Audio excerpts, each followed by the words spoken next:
सूर्य का व्यापक में आ गया, देखा आपने? नहीं देखा? आपने नहीं बराबर आपने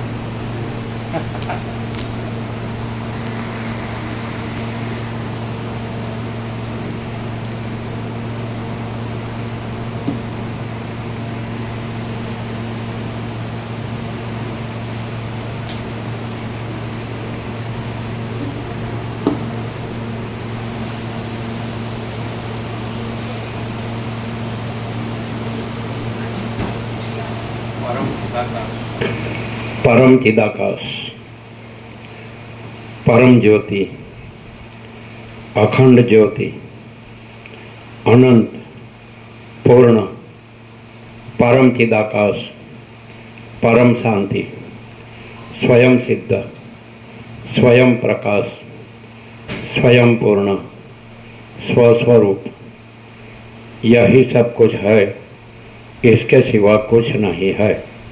शून्य भास, अनंत कोटि, महाकल्पो है ही नहीं। वशिष्ठ राम, निर्वाण उत्तरार्ध।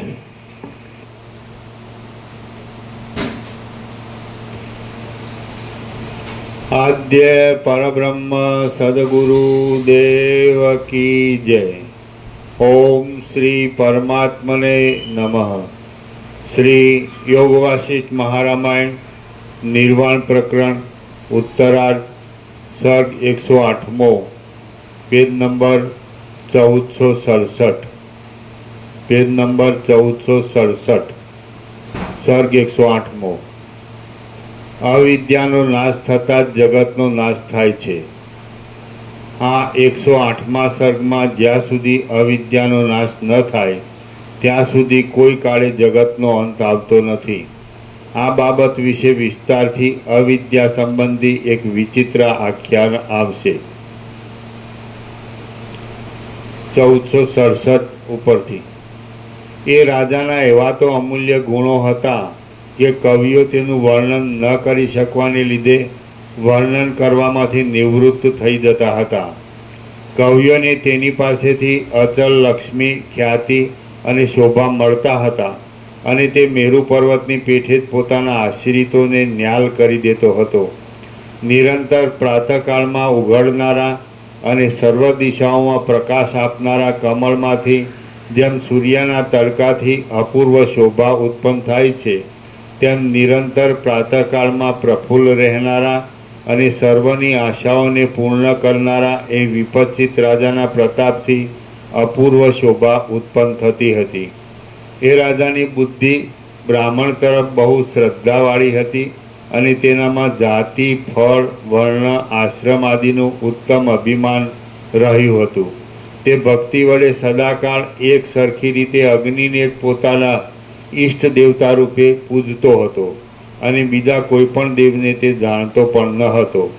તેના મંત્રીમંડળમાં મહાધીર તથા નિર્ભય સૈન્યવાળા બળવાન 4 મંત્રીઓ હતા અને તેઓ ચારેય દિશામાં 4 મહાસાગરની પેઠે મર્યાદાનું પાલન કરવા માટે યોજાયા હતા। સમુદ્રમાં જેમ માછલાઓના અને મગરમચ્છોના સમૂહો રહ્યા હોય છે, તેમ એ મંત્રીઓ પણ ઘોડાઓ અને હાથીઓના સમૂહોથી યુક્ત હતા। સમુદ્રમાં જેમ ચકરીઓના સમૂહો રહ્યા હોય છે, તેમ એ મંત્રીઓ પણ ચક્રવ્યૂહ વડે મહાસુશોભિત જણાતા હતા। સમુદ્ર જેમ તરંગો વડે રમણીય જણાય છે, તેમ એ મંત્રીઓ પણ બળથી, શક્તિ અને સૈન્યથી બહુ રમણીય જણાતા હતા।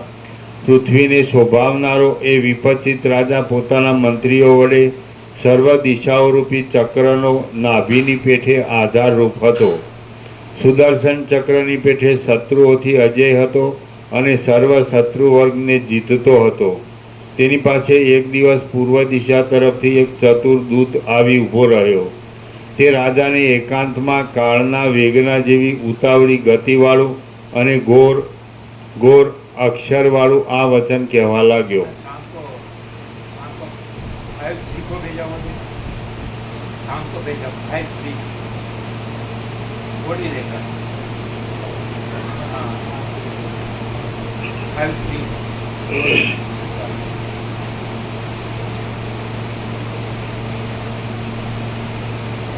તે રાજાને એકાંતમાં કાળના વેગના જેવી ઉતાવળી ગતિવાળું અને ઘોર અક્ષરવાળું આ વચન કહેવા લાગ્યો. અસ્ખલિત રીતે પૃથ્વીરૂપી ગાયને ખીલાની પેઠે પોતાના બંને હાથરૂપી વૃક્ષમાં વિશ્રામ આપનાર વિષ્ણુ તુલ્ય હે મહારાજ, મારા મુખથી હું જે હકીકત કહું છું તે આપ સાંભળો અને પછી જેમ યોગ્ય લાગે તેમ કરો. પૂર્વ દિશામાં આપે જે સામંત મોકલ્યો હતો તે તાવથી મરણ પામે છે. આપે તેને સર્વ શત્રુઓને જીતી દિગ્વિજય કરવા માટે આજ્ઞા કરી હતી અને તે એમને જીતવા સારું યમપુરીમાં ચાલ્યો ગયો હોય એમ હું માનું છું. આમ પૂર્વ દિશાનો સામંત મરી ગયો એટલે દક્ષિણ દિશાનો નાયક દક્ષિણ દિશા અને પૂર્વ દિશાએ બંનેને જીતવાની પ્રવૃત્તિ કરતો હતો, પણ શત્રુએ તેને પૂર્વ અને પશ્ચિમ દિશા તરફના સૈન્ય સહિત આવીને ઘેરી લઈ મારી નાખ્યો છે. એ દક્ષિણ દિશાનો સામંત મરી ગયા પછી તમે પશ્ચિમ દિશામાં મોકલેલો સામંત પોતાના સૈન્યની સાથે પૂર્વ દિશા અને દક્ષિણ દિશાનું સંરક્ષણ કરવા માટે આદરથી સત્વર આવતો હતો. તેટલામાં તો દક્ષિણ દિશાના રાજાઓ રૂપે રહેલા તેના શત્રુઓ પૂર્વ દિશાના રાજાઓ સાથે મળી ગયા અને તેમણે રસ્તામાં જ યુદ્ધ કરી તેને રણની વચમાં મારી નાખ્યો છે. વશિષ્ઠ બોલ્યા, પૂર્વ દિશા તરફનો દૂત ઉપર પ્રમાણે કહેતો હતો એટલામાં વળી બીજો દૂત પ્રલયકાળના જળના પ્રવાહની પેઠે ઉતાવળો હાંફતો રાજમહેલમાં બેઠો. દૂત બોલ્યો, હે મહારાજ, જેમ પાજ તૂટી જતાં પાણીનું પૂર એકદમ ચાલ્યું આવે છે તેમ આપે ઉત્તર દિશામાં મોકલેલો સેનાધિપતિ સામંત શત્રુઓના ઉપદ્રવ વડે પીડિત થઈ જઈ પોતાના સૈન્ય સહિત આ તરફ પાછો ચાલ્યો આવે છે.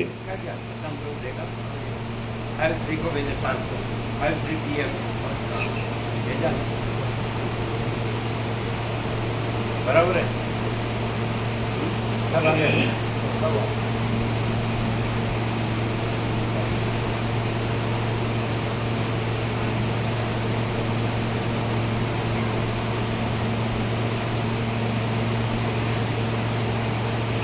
વશિષ્ઠ બોલ્યા, ઉપર પ્રમાણેના વચન સાંભળી રાજા હવે કાળક્ષેપ કરવાનો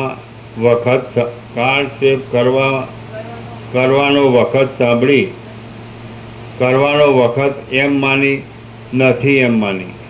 વશિષ્ઠ બોલ્યા, ઉપર પ્રમાણેના વચન સાંભળી રાજા હવે કાળક્ષેપ કરવામાં વખત નથી એમ માની પોતાના ઉત્તમ મંદિરમાંથી બહાર નીકળ્યો અને પોતાની પાસેના હજુરિયાને કહેવા લાગ્યો, રાજાઓ, સામંતો અને મંત્રીઓને યુદ્ધની તૈયારી કરી અહીં બોલાવી લાવો. આયુધોની શાળાઓ ઉઘાડો અને તેમાંના તીક્ષ્ણ ઘોર હથિયારો લડવૈયાઓને આપો. શરીરોમાં બખ્તરોને ધારણ કરો. પાયદળ અહીં હાજર થઈ જાઓ. સૈન્યની ગણતરી કરો અને ઉત્તમ યુક્તિઓની ગોઠવણ કરો. સેનાના જુદા જુદા અધ્યક્ષોની નિમણૂક કરો અને ચારે બાજુ દૂતોને મોકલો. વશિષ્ઠ બોલ્યા, રાજા જુસ્સાથી અને ઝડપથી ઉપર પ્રમાણે કહેતો હતો એટલામાં વ્યાકુળ ચિત્તવાળો પ્રતિહાર પ્રવેશ કરી કહેવા લાગ્યો.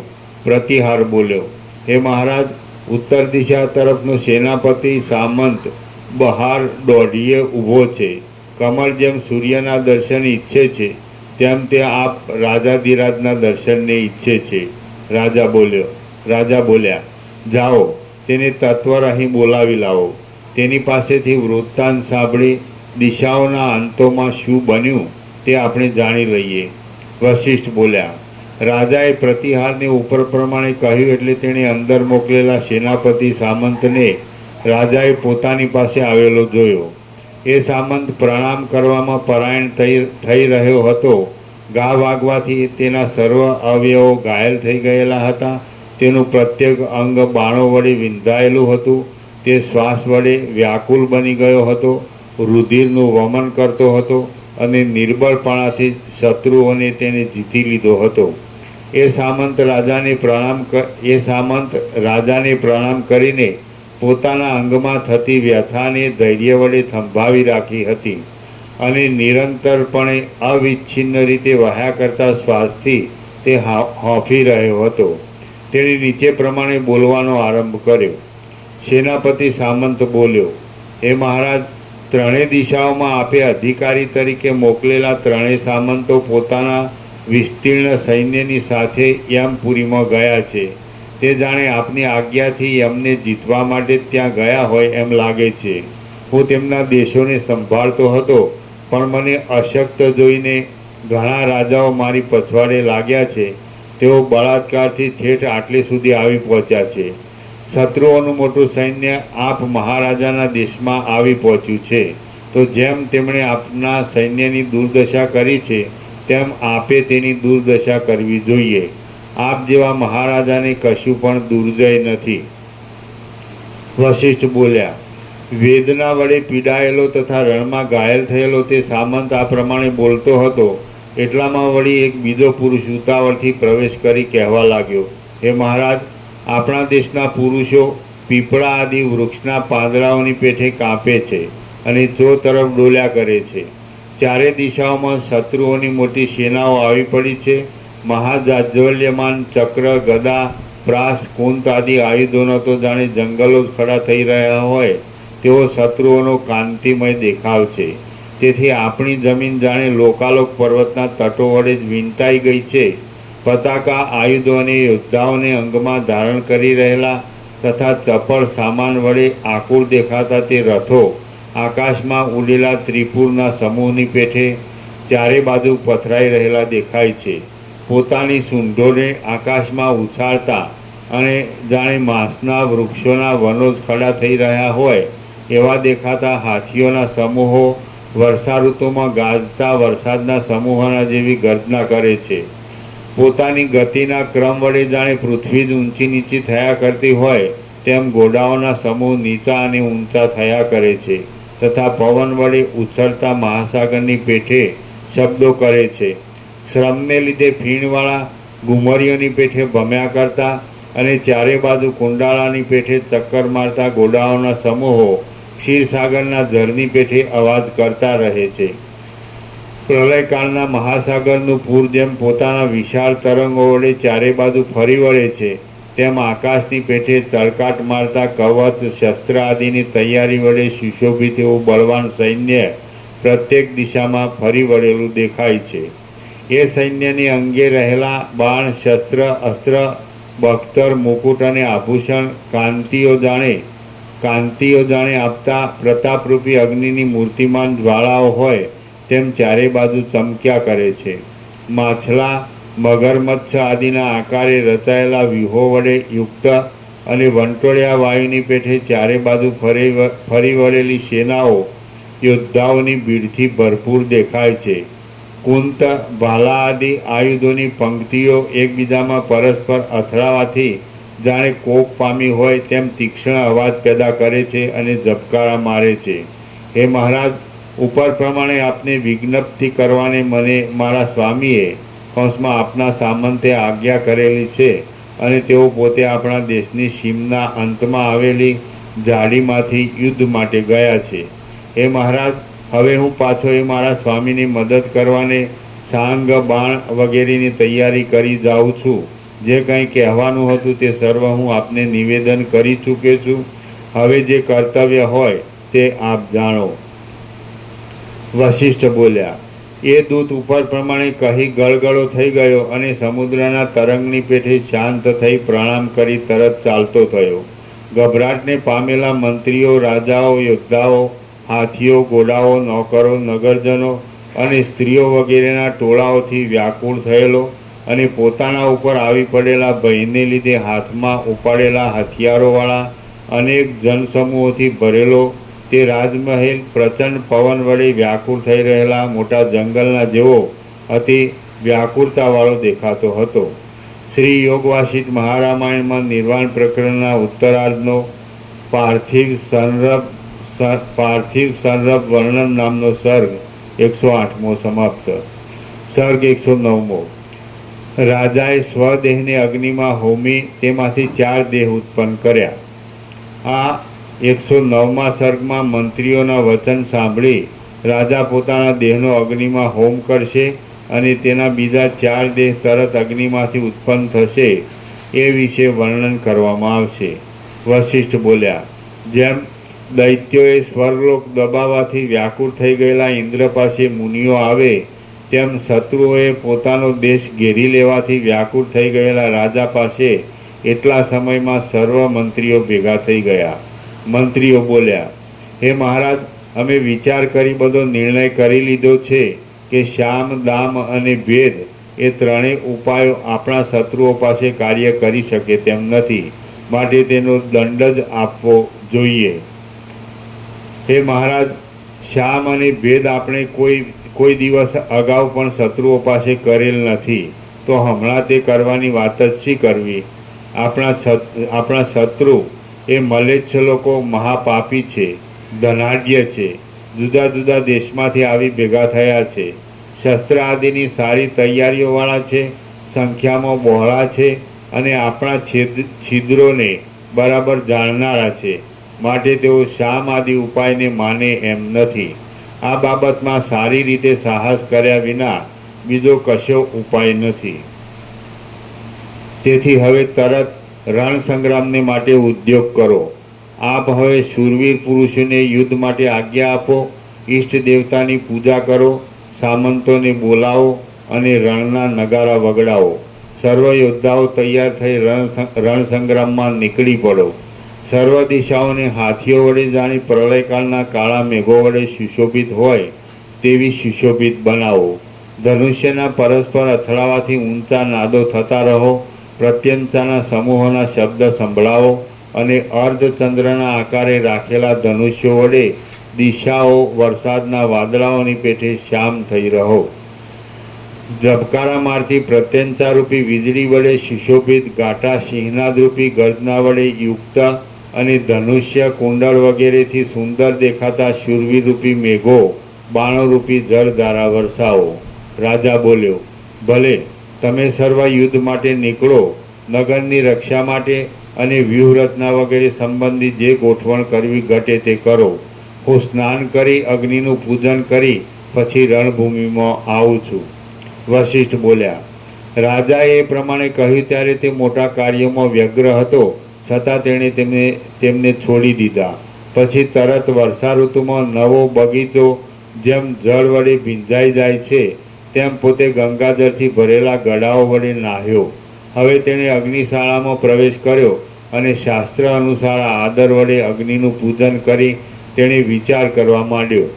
અનાયાસે મળેલા અનેક વિલાસોવાળા વૈભવોની શોભા વડે મેં આખું આયુષ ગાળ્યું છે, પ્રજાને અભયદાન પણ આપ્યું છે અને ઠેઠ સમુદ્ર પર્યંત મારી મહોર, છાપ તથા મારો જ હુકમ મેં અનુભવ્યો છે.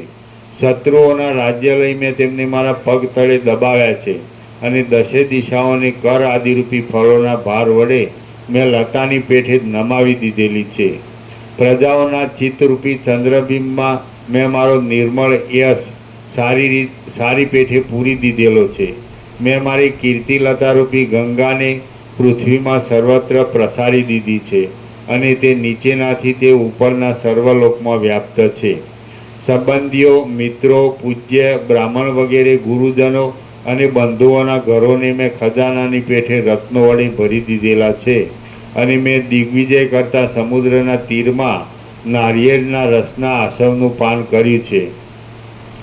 શત્રુઓના પ્રાણને મેં શબ્દ કરતી વખતે દેડકાના ગળાના ભાગની હાલતી ચામડીની પેઠે કંપાવેલ છે. બીજા દ્વીપોના કુલાચલ પર્વતોને મેં મારી આજ્ઞાને માથે ચડાવનારા બનાવી દીધા છે.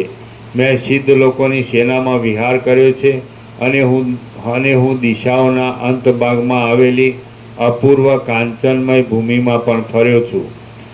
પૃથ્વીના અંત ભાગમાં આવેલા પર્વતોના શિખર ઉપર પણ મેં વરસાદના વાદળાઓની પેઠે વિશ્રાંતિ લીધી છે. જ્ઞાન વડે પૂર્ણ એવી બુદ્ધિ જેમ એકાંતમાં સમાધિના અભ્યાસ વડે પરમપદમાં વિશ્રાંત થાય છે, તેમ મેં પ્રજાના પ્રિય અર્થનું સંપાદન કરી અને સમૃદ્ધ દેશો મેળવ્યા હતા. જ્ઞાન વડે પૂર્ણ એવી બુદ્ધિ જેમ એકાંતમાં સમાધિના અભ્યાસ વડે પરમપદમાં વિશ્રાંત થાય છે, જ્ઞાન વડે પૂર્ણ એવી બુદ્ધિ જેમ એકાંતમાં સમાધિના અભ્યાસ વડે પરમપદમાં વિશ્રાંત થાય છે, તેમ મેં પ્રજાના પ્રિય અર્થનું સંપાદન કરી અને સમૃદ્ધ દેશો મેળવ્યા હતા. વળી મેં દુષ્ટ રાક્ષસોને દ્રઢ અને મજબૂત બેડીઓમાં નાખ્યા હતા. એકબીજાને પરસ્પર બાદ ન આવે તેમ સમાન રીતે થયા કરતા ધર્મ, અર્થ અને કામ વડે મેં મારું આજ દિવસ સુધીનું વય ગાળ્યું છે.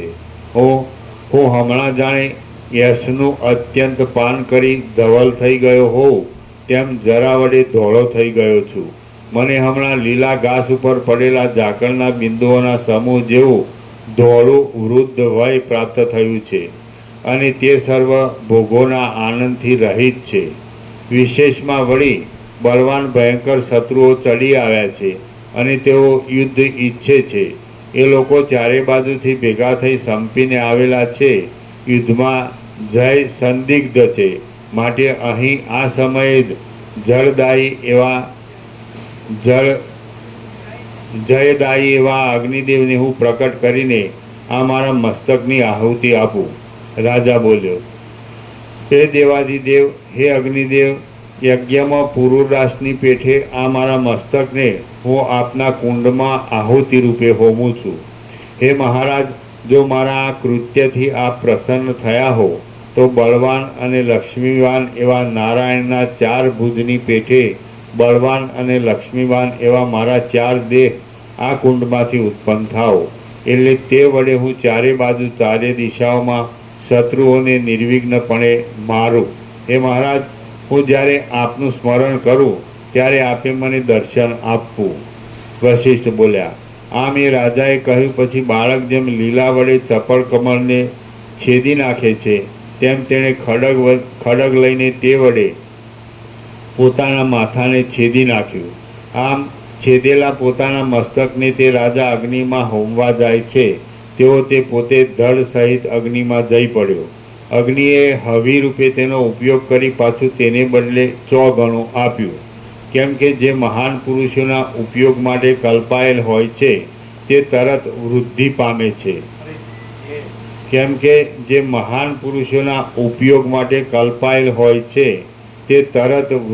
પામે છે. પછી નારાયણ ભગવાન જેમ સમુદ્રમાંથી બહાર નીકળે છે તેમ તે રાજા અગ્નિમાંથી જુદા જુદા 4 દેહે બહાર નીકળ્યો. ત્યારે તે તેજના સમૂહ વડે મહાપ્રદીપ્ત દેખાતો હતો. તેના તે 4 દેહો સૂર્યની કાંતિ વડે પ્રકાશવાળા હતા અને સાથે ભેળા જ ઉત્પન્ન થયેલા હતા. ઉત્તમ મુકુટ, આભૂષણો, આયુધો તથા વસ્ત્રો વડે તે સુશોભિત હતો. તેઓ બખ્તરો અને મસ્તકના રક્ષણના સાધનો વડે યુક્ત હતા અને મુકુટના રત્નો, કંકણો તથા બાજુબંધોથી સુશોભિત હતા. તે સર્વ હારો તથા કુંડળોની રચના વડે રમણીય હતા, સર્વની રક્ષા કરતા હતા અને મોટા મનના હતા. સર્વેનો આકાર એક સરખો જ હતો અને તેમના અવયવો પણ સરખા જ હતા. ઉચ્ચૈશ્રવા નામના ઇન્દ્રના ઘોડાના જેવા રમણીય તથા ચપળ એવા ઉત્તમ ઘોડા ઉપર તેઓ ચડ્યા હતા. તેઓ સુવર્ણ સહિત બાણો તથા ભાથાઓ વડે યુક્ત હતા અને મહાસ્વચ્છ ઉદાર ચિત્તવાળા હતા. તે ચારેયના ધનુષ્ય અને પ્રત્યંતા સમાન હતા, તેમ દેહ પણ સમાન સુંદર હતા. એ રાજાના ચારેય દેહ પાલખી ઉપાડનારા જે પુરુષો ઉપર, હાથી ઉપર, રથ ઉપર કે ઘોડા ઉપર બેસે તેને શત્રુએ યોજેલ મંત્ર, યંત્ર, કૃત્યા, શસ્ત્ર તથા અસ્ત્ર આદિ દોષો કાંઈ બાદ કરી શકે નહીં એવો તેમનો પ્રભાવ હતો. કેમ જાણે વડવા નલે પ્રથમ 4 સમુદ્રનું પાન કરી ઘણા કાળ સુધી પોતાના ગર્ભમાં રાખી પછી પુરુષ આકારે અગ્નિકુંડમાં પાછા ઉત્પન્ન કર્યા હોય તેવા તે મહાગંભીર દેખાતા હતા. રત્ન વડે શણગારેલા ઘોડાઓના દેહમાં સુશોભિત દેખાતા, પુષ્પોના સમૂહ વડે પૂર્ણ દેહવાળા અને ચંદ્રમાના જેવા સુંદર હાસ્ય વડે દિશાઓને પ્રકાશ આપનારા એ ચારેય વિપચ્છિત રાજાઓ આહુતિ વડે હોમાયેલ અગ્નિમાંથી જાણે મૂર્તિમાન 4 વિષ્ણુ જ હોય, અથવા મૂર્તિમાન 4 વેદ હોય, અથવા તો મૂર્તિમાન 4 સમુદ્ર હોય તેમ બહાર નીકળ્યા. શ્રી યોગવાસિષ્ઠ મહારામાયણમાં નિર્વાણ પ્રકરણના ઉત્તરાર્ધનો અગ્નિ પ્રવેશથી દેહ લાભ નામનો સર્ગ 109મો સમાપ્ત. સર્ગ 110મો. વિપચ્છિતનું શત્રુઓની સાથે ઘોર યુદ્ધ. આ 110મા સર્ગમાં શહેરની પાસે ચારેય દિશાઓમાં આવી પડેલા શત્રુઓ સાથે પ્રવૃત્ત થયેલા દારૂણ યુદ્ધ વિશે વિસ્તારથી વર્ણન કરવામાં આવશે. વશિષ્ઠ બોલ્યા, એટલા સમયમાં શહેરની પાસે ચારેય દિશાઓમાં આવી પડેલા શત્રુઓની સાથે મહાદારૂણ યુદ્ધ ચાલુ થયું. શત્રુઓ ગામડાઓને અને નગરને લૂંટવા લાગ્યા.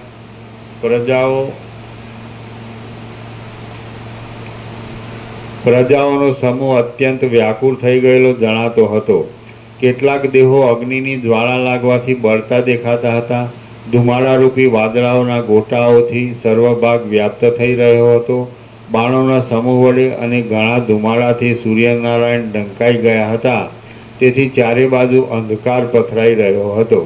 ક્ષણ માત્રમાં સૂર્ય દેખાતો હતો અને ક્ષણવારમાં તે અદૃશ્ય થઈ જતો હતો. અગ્નિની જ્વાળાઓનો મોટો તાપ લાગવાથી વનના વૃક્ષોના પાંદડાઓ તપી જતા હતા.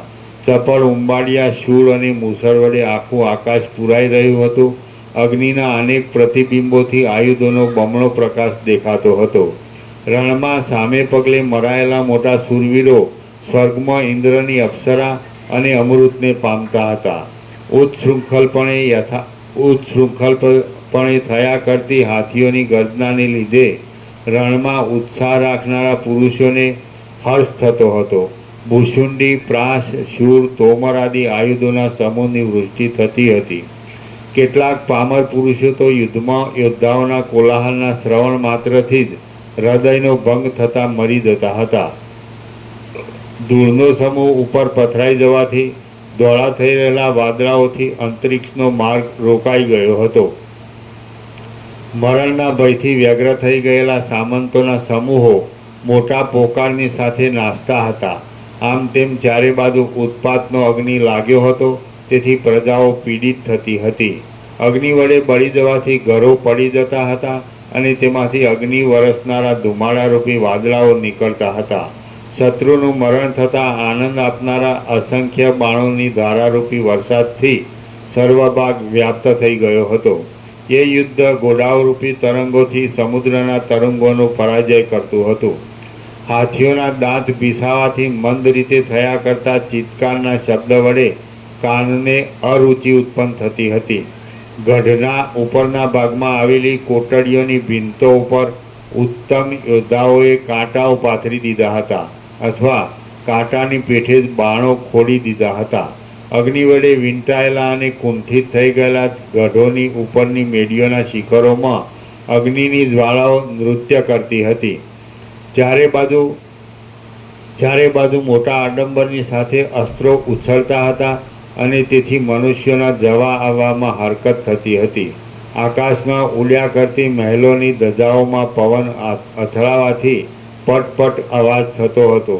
હાથીઓના દંતશૂળના ગુણો જોઈ તેની સ્પર્ધાથી પાષાણના અથડાવાથી થતા આયુધોના ઘસારાના અવાજથી અને હાથીઓની મોટી ગર્જનાથી યુદ્ધમાં ઉત્સાહ ઉત્પન્ન કરાવી જાણે દિગ્ગજોને ત્યાં બોલાવતા હોય તેવો દેખાવ નજરે પડતો હતો. આકાશરૂપી મહાસાગર નિરંતર વહ્યા કરતા બાણોરૂપી નદીના પૂર વડે પૂર્ણ થઈ રહ્યો હતો. નિરંતર ચાલ્યા કરતી ચક્ર, ભાલા અને તલવારની ધારાઓરૂપી મગરમચ્છોથી તેમાં પ્રવેશ કરવાનું કામ પણ બહુ જ કઠણ હતું. સિંહનાદ કરી રહેલા યોદ્ધાઓ એકબીજામાં પરસ્પર અથડાતા હતા. તેમના બખ્તરોના ઉત્કટ અવાજથી શોભી રહેલા જણજણાટનો શબ્દ આખા દ્વીપના પ્રદેશમાં ફરી વળતો હતો. પગના પ્રહાર વડે કચરાઈ ગયેલા બાણોથી ત્યાં કાદવ જામી ગયો હતો. વહ્યા કરતી રુધિરની નદીના પ્રવાહમાં રથો અને હાથીઓ તણાતા જતા હતા. ગરુડની ક્રીડાની પેઠે પટ્ટાઓ અને અસ્ત્રો ઊંચે તથા નીચે ઉછળતા હતા. શત્રુઓના બાણરૂપી જળના તરંગને લીધે દુઃખથી પીડાયેલા યોદ્ધાઓના આયુધોરૂપી જળચર પ્રાણીઓ નાસી જતા હતા. આયુધોનો પરસ્પર સંઘર્ષ થતાં તેમાંથી જ્વાળા ઉત્પન્ન થતી હતી અને તેથી આકાશ દેદીપ્યમાન જણાતું હતું.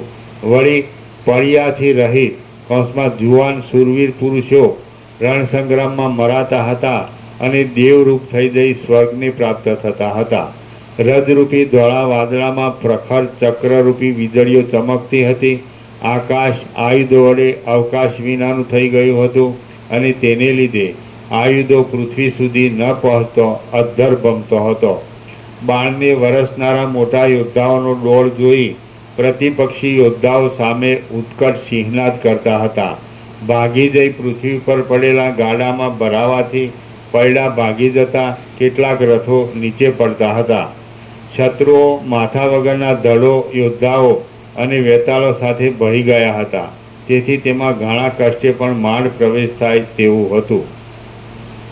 વેતાળો સબના ઉત્તમ માંસરૂપ એવા હૃદય કમળના ભાગને ખાઈ જતા હતા. શૂરવીર પુરુષો શત્રુઓની દોરી નસોને વીંધી નાખતા હતા અને માથું, હાથ, ખરીઓ તથા સાથળો વગેરે શસ્ત્ર વડે ચીરી નાખતા હતા. માથા વગરના દળોના હાથરૂપી વૃક્ષો આમ તેમ હાલી રહ્યા હતા. તેથી આકાશ એક જંગલ જેવું બની ગયું હતું. કૂદકા મારતા અને ચપળ હાસ્યવાળા વેતાળો આનંદથી ખુશખુશાલ થઈ ગયા હતા અને તેઓ પોતાના કરંડિયાઓને શબોથી ભરી લેતા હતા. બખ્તરો ધારણ કરી લઈ ભવ્ય દેખાવાળા આડંબર વડે સુંદર દેખાતા શૂરવીર યોદ્ધાઓની ચઢી ગયેલી ભ્રુકુટીનો મહાભયંકર દેખાવ નજરે આવતો હતો. નિયમથી શત્રુઓને અવશ્ય મારવા અથવા પોતે અવશ્ય મરવું એ શૂરવીરને એક ભૂષણરૂપ છે અને યોદ્ધાઓ તેનું જ આચરણ કરતા હતા. જ્યારે કોઈ પ્રહારને સહન કરવા અસમર્થ બની જતો હતો અને બીજાને પ્રહાર કરી શકતો નહીં ત્યારે તેની અપાર નિંદા થતી હતી. શૂરવીર પુરુષોના શ્રેષ્ઠ હાથીઓનું મદજળ શ્રમને લીધે શોષાઈ જતું હતું. કાળ કેવળ મનુષ્યોને મારવામાં જ રસિક છે અને તેના આનંદને આ યુદ્ધથી પોષણ મળતું હતું.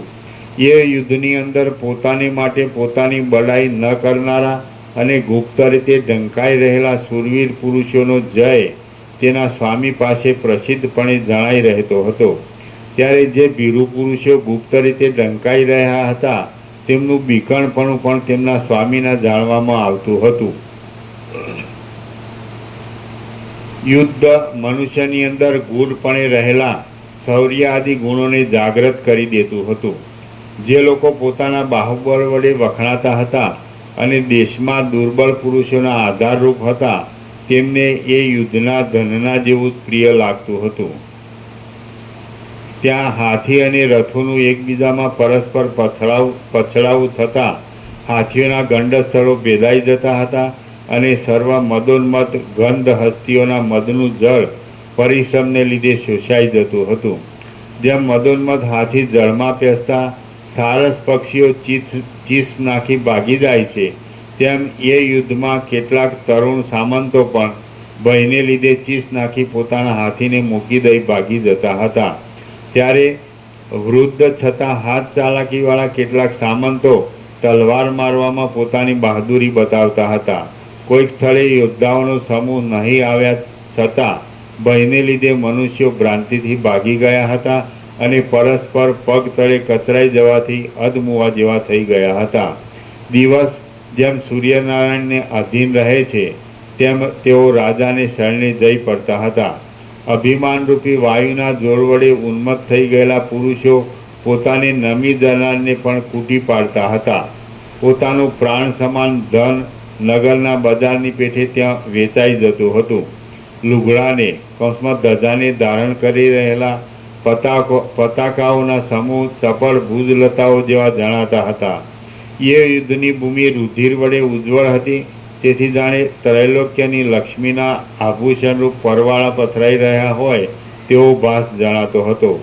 મંદાર વૃક્ષનું અથવા મંદરાચળનું અથડાવું થવાથી જેમ ઉછળતા ક્ષીરસાગરના જળ સુંદર દેખાય છે, તેમ છત્રો વડે ઢંકાઈ રહેલ હથિયારોના સમૂહરૂપી પુષ્પોથી આકાશરૂપી આંગણું સુશોભિત થઈ રહ્યું હતું. મહાદેવજીના ગણો, દેવતાઓ અને ગંધર્વો એ યુદ્ધમાં લડનારા યોદ્ધાઓના ઉત્સાહાદી શુભ ગુણોને વખાણતા હતા. ગંધર્વ આદિની પ્રતિભા વડે ફરક્યા કરતી ધજાઓના અગ્રભાગને લીધે તેમજ શસ્ત્રોરૂપી મદિરા વડે મદોન્મત્ત બની જવાથી યોદ્ધાઓ બળદેવજી જેવા જણાતા હતા. ભેગા થઈ પ્રહાર કરનારા અસંખ્ય રાક્ષસો કશું બોલ્યા ચાલ્યા વિના ગુપ્ત રીતે પોતે રસ રક્ત આદિનું ભક્ષણ કરતા હતા અને સબ આદિના બાળને ઉપાડી લઈ તેઓ પર્વતની ગુફારૂપી પોતાના ઘરમાં રહેલા બીજા પણ ઝેરી વૃક્ષના જેવા સર્વ ઝેરી રાક્ષસોને જમાડતા હતા.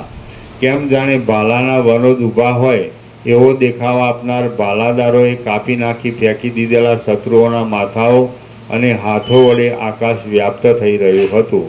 ગોફણોથી ફેંકેલો પાષાણોનો સમૂહ આકાશરૂપી લતામાં ઉડતો હતો. મોટા વૃક્ષો યોદ્ધાઓના ખભા ઠોકવાના અવાજથી જાણે ફાટી જતા હોય તેમ શબ્દ કરતા હતા. સ્ત્રીઓના કોલાહલના શબ્દથી નગરના બધા ઘરો ગાજી રહ્યા હતા. મંદ મંદ શબ્દ કરનારા અને અગ્નિના જેવા અતિ ઉજ્જવળ દેખાતા આયુધોના સમૂહો આકાશની અંદર ઝબકતા હતા. પોતાના ઘર અને ધનને છોડી દઈ પ્રજા કોઈ છેટે રહેલા પ્રદેશની ભૂમિમાં નાસી જતી હતી. ચારે બાજુ આયુધોના વાહનો ચાલવાથી કોઈ પણ ત્યાં જોવાને ઊભું રહેતું ન હતું. જેમ પક્ષીરાજ ગરુડનો સમૂહ સર્પ વડે રહિત હોય તેમ એ યુદ્ધભીરુ પુરુષોથી સાવ રહિત જ હતું. હાથીઓના ગંડસ્થળ મનુષ્યરૂપી દ્રાક્ષોને પીલવાનું જાણે મૃત્યુનું યંત્ર જ હોય તેવા દેખાતા હતા.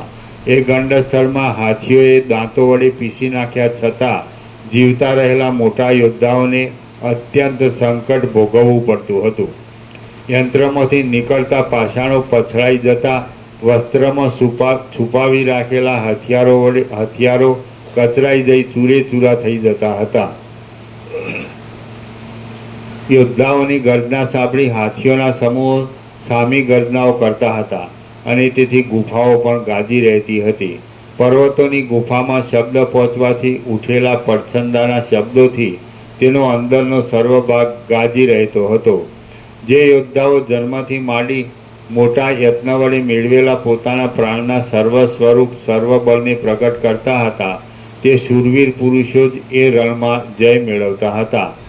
શસ્ત્રોનું એકબીજામાં અથડાવું થતાં ઉત્પન્ન થયેલા અગ્નિ વડે અને નિરંતર થયા કરતા અગ્નિના ભડકા વડે માણસોનો ગાણ વળી જતો હતો. ક્ષણે ક્ષણે અનેક રૂપે થનારા દ્વંદ્વ યુદ્ધો વડે એ યુદ્ધનો અંત જ આવતો ન હતો. જાણે શંકરના આધારરૂપ શુદ્ધ મૂર્તિમાન કૈલાસ પર્વત હોય તેવા શુદ્ધ દેખાતા મળતા મળતા અવશેષ રહેલા અને સૈન્યના સારરૂપ એવા ઉત્તમ યોદ્ધાઓના સમૂહ વડે તે રણક્ષેત્ર ચારે બાજુ વીંટાયેલું જણાતું હતું. જે શૂરવીર પુરુષોને રણમાં મરાવવું એ જીવિતના કરતાં પણ પ્રિય જણાતું હતું અને રણમાંથી નાસી આવી જીવતા રહેવું એ મરવા કરતાં પણ બહુ બુરું લાગતું હતું. તે ઉદાર વીર પુરુષો ત્યાં ભેગા થયા હતા અને તેઓ પરમપદને પ્રાપ્ત થવાથી મૃત્યુના પણ મૃત્યુરૂપ હતા. એ યુદ્ધની અંદર ઉત્તમ હાથીઓરૂપી કમળો કપાઈ જઈ આકાશમાં ઉડ્યા કરતા હતા. સારસ પક્ષીઓ જેમ તળાવની અંદર દીપી નીકળે છે તેમ એ યુદ્ધમાં અતિ બળવાન યોદ્ધાઓ ઝળકી ઉઠતા હતા. ગોફણના ફેંકવાના પ્રવાહરૂપી નદીઓના અવાજથી તત્કાળ કપાઈ ગયેલા તથા આકાશમાં ઉડતા માથાના ખોપરીના શબ્દોથી બાણરૂપી જળની વૃષ્ટિ કરનાર યોદ્ધાઓના સિંહનાદથી આકાશમાં ફેલાઈ ગયેલા આયુધોના અવાજથી અને ઘોડાઓના સમૂહોની તથા હાથીઓની ગર્જનાથી એ યુદ્ધ ભરાઈ ગયું હતું અને કાન બહેરા થઈ જવાથી તેમાં કશું સંભળાતું ન હતું. તે યુદ્ધ સંધિના બંધોથી રહિત એક સળંગ પાષાણના ગર્ભના જેવું સ્તબ્ધ થઈ ગયું હતું.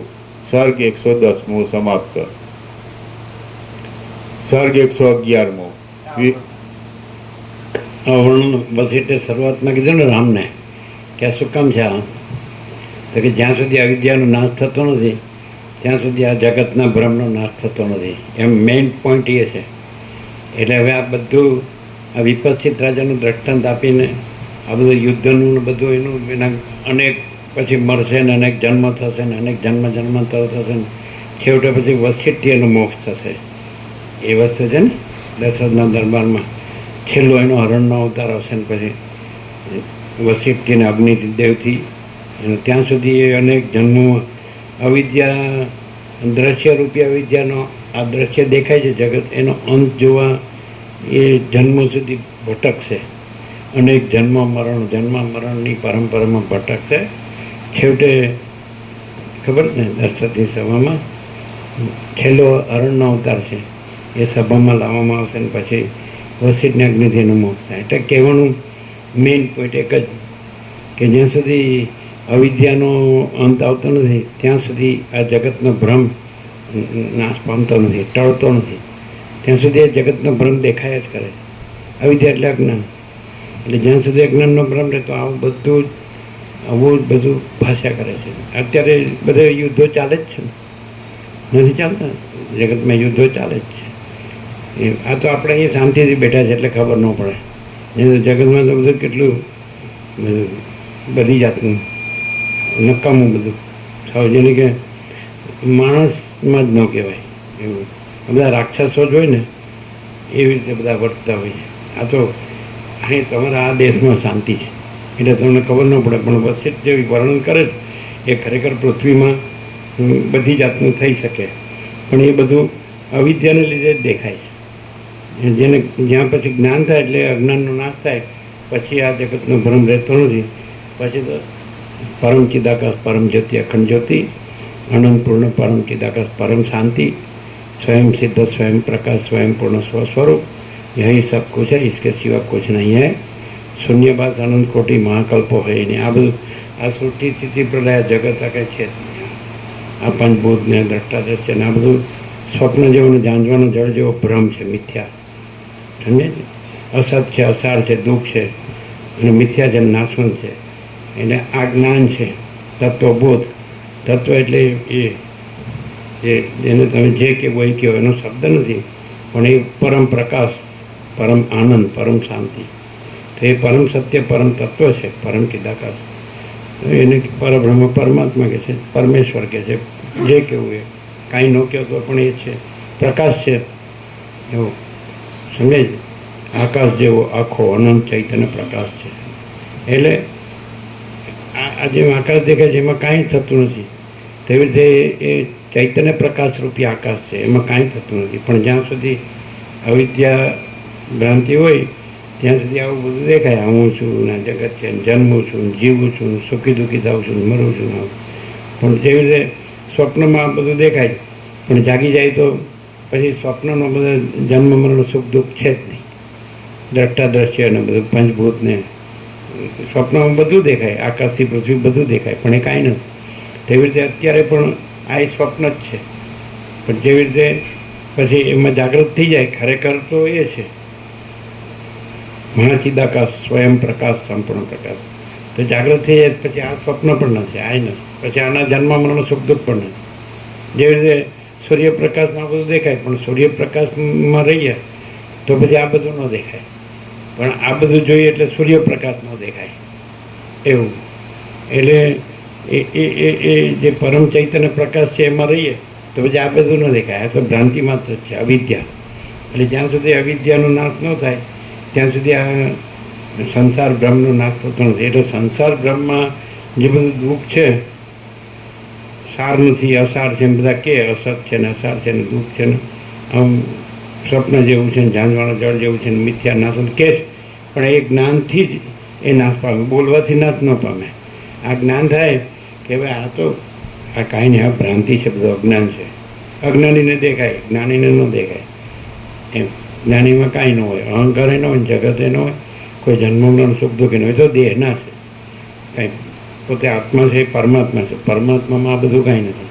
પોતે અનંત ચૈતન્ય પ્રકાશ પરમાત્મા છે. તો અનંત ચૈતન્ય પ્રકાશ, અનંત ચૈતન્ય શાંતિ, એટલે જ્ઞાનથી જ પરમ શાંતિ મળે, પરમ શાંતિ પરમાત્મામાં પરમ શાંતિ મળે. અને અજ્ઞાનથી જ આ બધું આ ભ્રાંતિમાં ભટકવાનું. એટલે આ દ્રષ્ટાંત આપે જ પહેલાં વસીરામને આ વિપસ્થિત રાજાનું કે દ્રશ્યરૂપ અવિદ્યાનો અંત જોવા નીકળે છે તો કેટલા જન્માંતરો ભટકે છે, કેટલા જન્મ મરણની પરંપરા અને કેટલાય દુઃખ. એટલે માણસે આ જ્ઞાન મેળવી લેવું જોઈએ અને પરમાત્મામાં પરમ શાંતિ પામી લેવી જોઈએ. તો પછી એને હું આ દેહ નથી, આ જગત નથી, જન્મ મરણ નથી, સુખ દુઃખ નથી, અને પછી મોક્ષ એ પરમાત્મા રૂપ જ છે. એવી દ્રષ્ટાંત અવિદ્યાનું છે એટલે બધું વર્ણન કરે. અવિદ્યામાં બધું દેખાય. અત્યારે પણ અવિદ્યા છે જ, આ બધી અવિદ્યા છે. આ દુઃખો, આ બધા યુદ્ધો દેખાય જ છે. એ તો આપણને અહીંયા ખબર નથી પડતી. અહીં શાંતિ છે. અરે આ ભારતમાં જ અમુક જગ્યાએ તમે જુઓ તો કેટલી બધી હિંસા થાય, કેટલું બધું તમે સમજે ને, અજ્ઞાનના કાર્યો કેટલાય હોય. આ તો વિવેક હોય, જ્યાં જ્ઞાન હોય, સમજાય કે નહીં, તો ત્યાં ભ્રાંતિ ન હોય, અજ્ઞાન ન હોય. એટલે જ્ઞાનની શાંતિ હોય, જ્ઞાનનો આનંદ હોય, હે ને, અને જ્ઞાનની શાંતિ હોય. નહીં તો આ ક્યાંથી અત્યારે આ યુગમાં હવે કેવું આપણે એમ લાગે જ્ઞાન વિજ્ઞાન વધ્યું છે, પણ ભેગું એ આઈન્સ્ટાઈને અણુશક્તિ વિજ્ઞાનની શોધ કરી તો અણુબોમ્બ શોધ્યા તો બધા હિંસા કરાય કે 2 વિશ્વયુદ્ધ થઈ ગયા. અને આ તો બધા પેલા 2 દેશો ન્યાય યુદ્ધ કરે ને, પેલા 2 દેશો ન્યાય યુદ્ધ કરે ને, પેલા બધા અને કેટલો નાશ કરે, બોમ્બો ફેંકે છે કેટલાય ના. આ તો અહીં તમને ખબર જ ન પડે. અહીં તો શાંતિથી બેઠા જ લે, અહીં આ સાંભળવાનું સાચું જ્ઞાન અને પછી પ્રસાદ મળે. હવે કાંઈ પીને હોઈ જવાનું ને, છે કોઈ તકલીફ. અને તમને ખબર જ્યાં યુદ્ધ ચાલતું હોય તો કેટલું દુઃખ હોય લોકોને. કશું રહેતું નથી, ઘર બાર વિના નથી જાય અને ઘણા તો નાશ પામે, મરી બી જાય કેટલાય. હવે એટમ બોમ્બ ફોડો એટલે ભાઈ બોમ્બમાં તો કેટલું બધું કાંઈ નહીં. હવે એકબીજાને મરવું મારવું. જો આ માણસાઈ છે કે કોઈ જ્ઞાન નથી એટલે આ બધું કરે. જો જ્ઞાન હોય તો આખી પૃથ્વી સ્વર્ગ થઈ જાય. આખી પૃથ્વી છે એમાં આ જો જ્ઞાન હોય કે ભાઈ આ બધું પરમાત્મા છે, શા માટે આવું કરો છો? આ તો અનંત ચૈતન્ય પ્રકાશ, અનંત ચૈતન્ય શાંતિ છે. તો આનંદથી શાંતિ જીવો. આ બધું એક જ સ્વરૂપ છે, અનંતપૂર્ણ ચૈતન્ય સ્વરૂપ છે, અનુભવ જ્ઞાન સ્વરૂપ છે, આનંદ સ્વરૂપ છે, શાંતિ સ્વરૂપ છે. પણ આ તો જાણ્યા વગર આવું બધું કરે, મરવાનું મારવાનું ચાલે જ છે ને વર્લ્ડમાં. તમે જુઓ બધે ક્યાંય ને ક્યાંય કેટલું પછી ઘણો મહિનાઓ સુધી, વર્ષો સુધી ચાલે. બોલો, એવું નહીં કે પૂરું થઈ ગયું ચાલો મંડાણ જ છે, નથી ચાલતું. 1.5 વર્ષ થઈ ગયું તો ચાલતો હોય. કેટલો નાશ કરે શહેરોને, ગામોને, પ્રજાઓને, લોકોને, એને. એટલે એમ કે આ જે બધું છે એ અજ્ઞાનની ભ્રાંતિથી આવું દેખાય છે. અને જ્ઞાનથી જ અજ્ઞાનની ભ્રાંતિ નાશ પામે તો જ આ દુઃખની શાંતિ થાય. આ જન્મ મરણને, સુખ દુઃખને, હું તું મારું તારું, રાગ દ્વેષને, ખાવા દાવાના, હાચા ખોટાને, આ બધું અજ્ઞાનનું છે. જ્યાં જ્ઞાન છે ત્યાં બધું નથી. જ્ઞાન છે ત્યાં પરમાત્મા છે ને પરમ શાંતિ છે. જ્ઞાન એ જ પરમાત્મા ને જ્ઞાન એ જ પરમ પ્રકાશ, પરમ આનંદ, પરમ શાંતિ. આ તો દ્રષ્ટાંત સાંભળીએ એટલે આપણને ખબર પડે કે આ જે માયા છે, આ જે સંસાર છે, પૃથ્વી છે, એમાં આવું બધું સંભવી શકે. વસીરામને કે સ્વપ્નમાં ગમે તેવું સ્વપ્ન ભાસી શકે. સ્વપ્ન ગમે એવું આ સ્વપ્ન છે, પણ જાગૃત થઈએ તો સ્વપ્ન નથી. એને આ પણ જે જગત સ્વપ્ન છે, સંસાર સ્વપ્ન છે ને એમાં આવું બધું ચાલે છે, બધું દુઃખ અશાંતિનું. તો આપણે પરમાત્મામાં જાગૃત થઈ જઈએ. પરમાત્મા નહીં તો પરમાત્મામાં બધું કાંઈ નહીં. અત્યારે જ આપણે આકાશને જ જાણી લેજો તો આ પૃથ્વીમાં બધું છે, આકાશમાં કાંઈ નહીં. અણુશક્તિના પ્રયોગો ને બધા બધું નુકસાન ને હિંસા ને બધું થાય છે, તો આકાશમાં કાંઈ નહીં. કોઈનો સ્પર્શને સંભાળ નથી. તો આકાશથી એ પરચિદ આકાશ છે, ચૈતન્ય પ્રકાશ રૂપી આકાશ, પરબ્રહ્મ પરમાત્મા. તો એમાં તો આ કાંઈ અડતું જ નથી, કાંઈ આવતું જ નથી, જતું નથી. એટલે આપણે જેટલું આપણું જ્ઞાન વધે શુદ્ધ અને સૂક્ષ્મ, આમ આકાશમાં આપણું જ્ઞાન રહે તો કેટલું શુદ્ધ અને સૂક્ષ્મ અને કેટલું મહાન અનંત રહે. તો આકાશમાં પછી આ બધું ન દેખાય. તેવી રીતે અનંત શુદ્ધ ચિદાકાશનું જ્ઞાન થાય તો એ આકાશથી એ પર છે, એનાથી એ શુદ્ધ ને એનાથી સૂક્ષ્મ અનંત ચૈતન્ય પ્રકાશ અને અનંત ચૈતન્ય આનંદ, અનંત ચૈતન્ય શાંતિ, અનંત ચૈતન્ય સત્ય, સનાતન સત્ય, પરમ સત્ય. તો એમાં પછી આ બધું છે જ નહીં. આ બધું જગતને ઉત્પત્તિ સ્થિતિ લઈને આ બધું જન્મ મરણને સુખ દુઃખને રાગ દ્વેષ આઘાત છે જ. એટલે પરમાત્માનું જ્ઞાન, એનાથી અજ્ઞાનની ભ્રાંતિનો નાશ અને દુઃખનો નાશ, અશાંતિનો નાશ.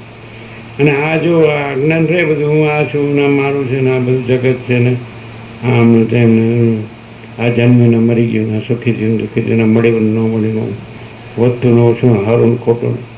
અજ્ઞાનમાં આવું થાય, જ્ઞાનમાં કાંઈ ન થાય. જ્ઞાનમાં માણસ છે એ દેહમાં ન રહે, એ સીધો એમાં જ રહે. પરમ ચિદાકાશ, પરમ જ્યોતિ, અખંડ જ્યોતિ, આનંદ પૂર્ણ પરમ ચિદાકાશ, પરમ શાંતિ. કોઈ કે તમને આ બધું નથી થતું, એ તો જ્યાં અજ્ઞાન છે ત્યાં થાય છે. આત્મામાં ક્યાં થાય છે? પરમાત્મામાં ક્યાં થાય છે? આકાશમાં ક્યાં થાય? ચિદાકાશમાં ક્યાં થાય? અજ્ઞાન, જ્યાં અજ્ઞાનનો ભ્રમ છે ત્યાં થાય. જ્યાં જ્ઞાન છે ત્યાં તો પરમાત્મા છે ને પરમ શાંતિ જ છે, પ્રેક્ટિકલ. એટલે આ વર્ણન છે એ અજ્ઞાનના ભ્રમમાં કેટલા જન્મ મરણના દુઃખ છે એ વર્ણન છે. કેટલો બધો હિંસા છે, કેટલો બધો નાશ છે, કોઈ શાંતિ નથી. અભાવ માટેની ઈચ્છા પૂરી થાય નહીં, એમને ભમ્યા કરે, ભટક્યા કરે ભ્રાંતિમાં. અહીં આમ કરવું સુખી થાવ, આ મેળવું સુખી થાવ, આ ભોગવું સુખી થાવ, આ ભેગું કરવું સુખી થાવ, અહીં જવાનું સુખી થાવ. ભ્રાંતિ, અજ્ઞાન. અને આકાશ જેવા પરમાત્મા છે, અનંત ચૈતન્ય પ્રકાશ. તે આકાશ જેવા આખા અનંત વ્યાપક અને પૂર્ણ, એમાં કોઈ અભાવ નથી, કોઈ ઈચ્છા નથી. એ તો પરબ્રહ્મ અખંડ સચ્ચિત આનંદ. સત એટલે અનંત સર્વવ્યાપી પરિપૂર્ણ પરમ અસ્તિત્વ. ચિદ એટલે અનંત સર્વવ્યાપી પરિપૂર્ણ પરમ ચૈતન્ય. આનંદ એટલે અનંત સર્વવ્યાપી પરિપૂર્ણ પરમ આનંદ. એવા પરબ્રહ્મ પરમાત્મા છે, એવા પરમ ચિદાકાશ છે, મહાચિદાકાશ, પરમાકાશ. તો બધા આ બધું હું આ છું આટલામાં જ રહીએ, દેહમાં જ રહીએ, પછી બધું લાગે. અને દેહ આવું છે એટલો ભ્રમ જ કાઢી નાખીએ એમ કે આવું છું, પણ ખરેખર તો પરબ્રહ્મ પરમાત્મા છે, અખંડ સચ્ચિત આનંદ, સચ્ચૈતન્ય આનંદ છે, શાંતિ. જ્ઞાનથી પરમાત્મામાં રહેવાય અને અજ્ઞાનથી આમ મરી જવાય. માયા, મોહ, સંસાર બધું સમજે. અહંકારનો ભ્રમ, જગતનો ભ્રમ, હું મારોનો ભ્રમ, રાગ દ્વેષનો ભ્રમ, આ મળ્યું ના ન મળ્યું ના મળ્યું સમજે. દેહમાં રહ્યો તો બધા ભ્રમ થાય, આ જગતનો, આખા જગતનો ભ્રમ થાય. અને પરમાત્મામાં રહ્યો તો ત્યાં કોઈ ભ્રમ નહીં. તો જ્ઞાનથી પરમાત્મા રહેવાય અને અજ્ઞાનથી આ સંસારના ભ્રમમાં દુઃખી થઈને મરી જાય. અને પાછું વાસના લઈને જાય ને વાસના લઈને આવે એટલે પાછો જન્મ, પાછું મરણ, પાછો જન્મ. એટલે આ જ્ઞાન છે એ જ પરમાત્મા અને એ જ પરમ સત્ય છે, પરમ ચૈતન્ય છે, પરમ આનંદ છે, પરમ શાંતિ છે, પરમ પૂર્ણતા છે, પરમ સમતા છે, પરમ અમૃત છે, પરમ તૃપ્તિ છે, પરમ સંતોષ છે, પરમ સમાધાન, પરમ સમાધિ છે અને પરમ કલ્યાણ છે, પરમ હોલ એન્ડ સોલ હોલીનો બધું જ પરમાત્મામાં બધું છે.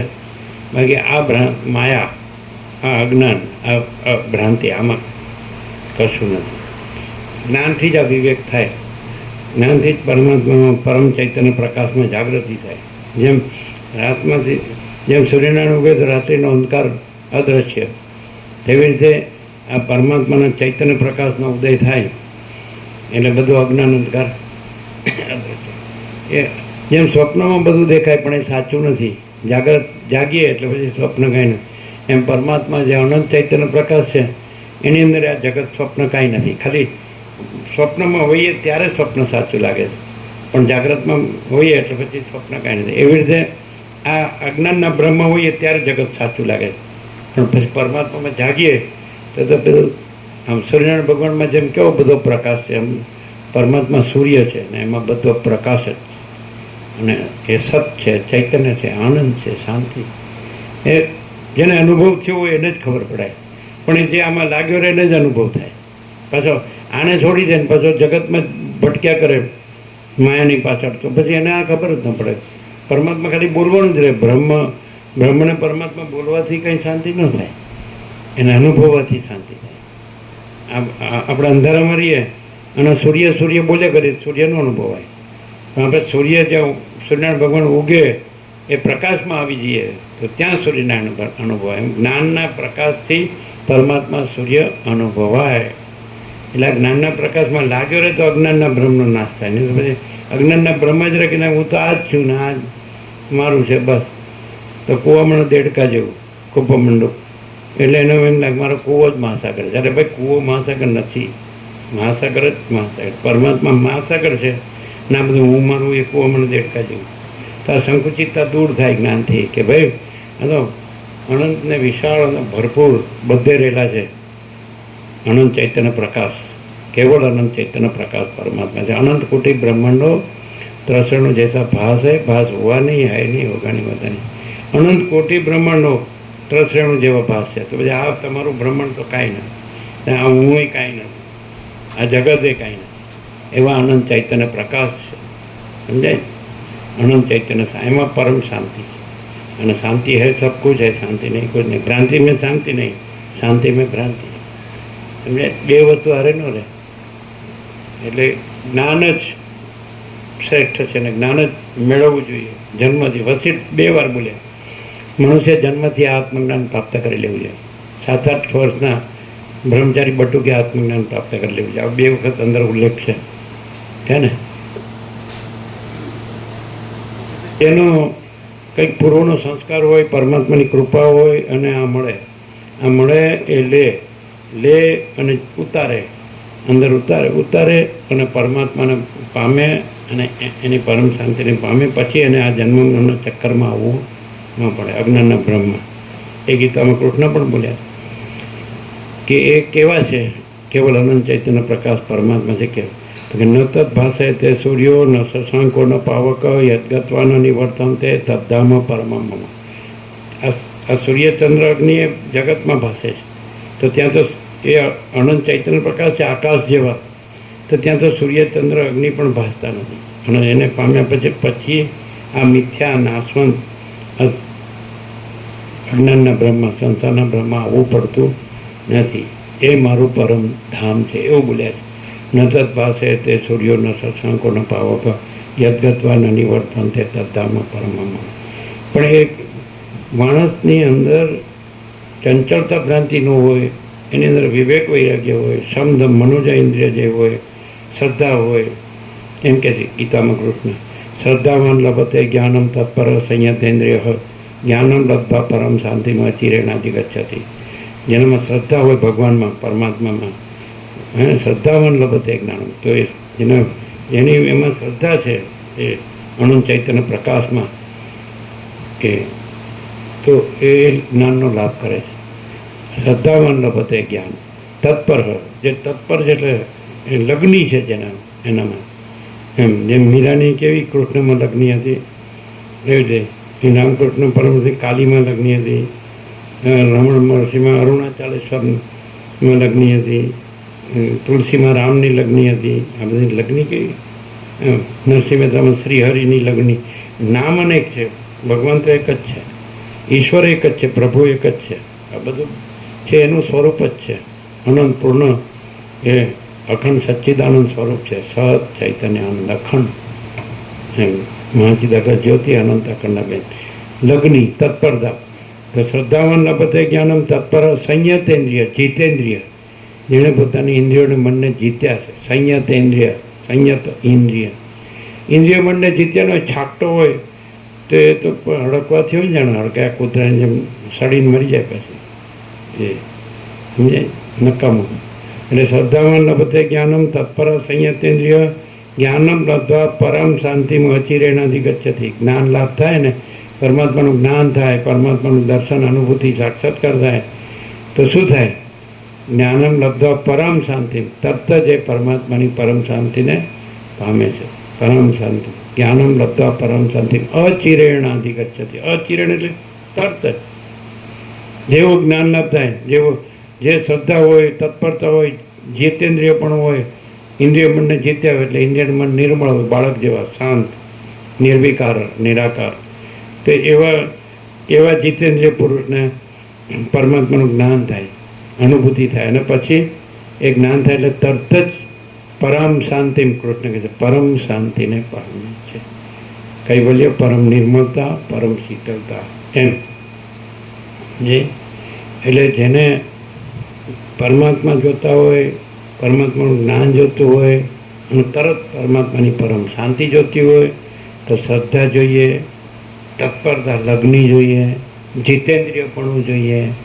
મનને ઇન્દ્રિયો છાપતા હોય, ઇન્દ્રિયોનો વિષય ભોગોમાં જ ભટકતા હોય, વાસના હોય અંદર, એનું આમાં કામ નથી. ગંદા મનવાળાનું કામ નથી.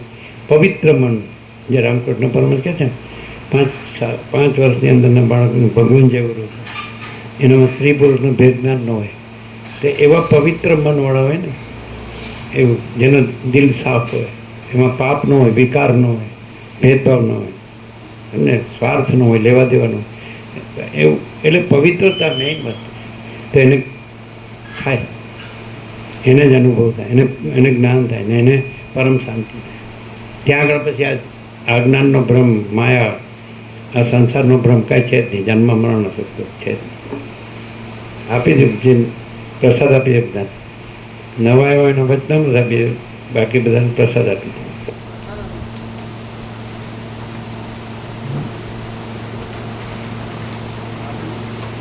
પણ એમ થાય કે આ બધું શું કામ વર્ણન કરે છે, પણ આવું બધું જ્યાં સુધી અજ્ઞાન હોય ત્યાં સુધી આવું બધું ભાસી શકે.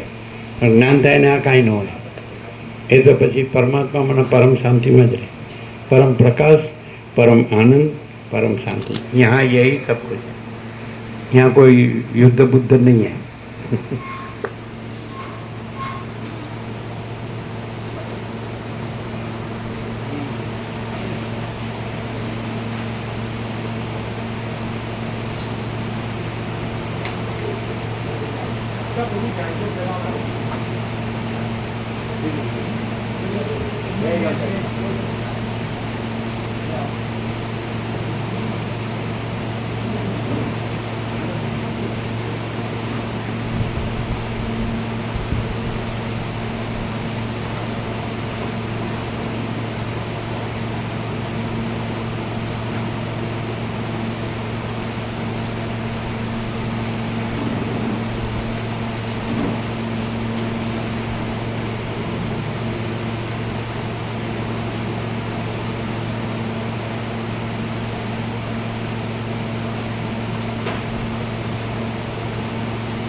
बराबर है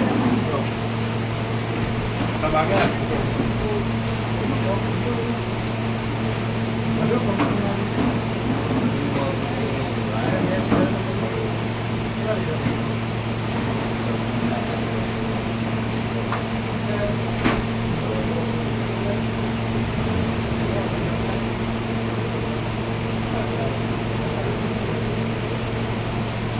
પ્રભુ આવ્યા છે એનો સંગાત કરો. હર્ષદ પ્રભુ આવ્યા છે.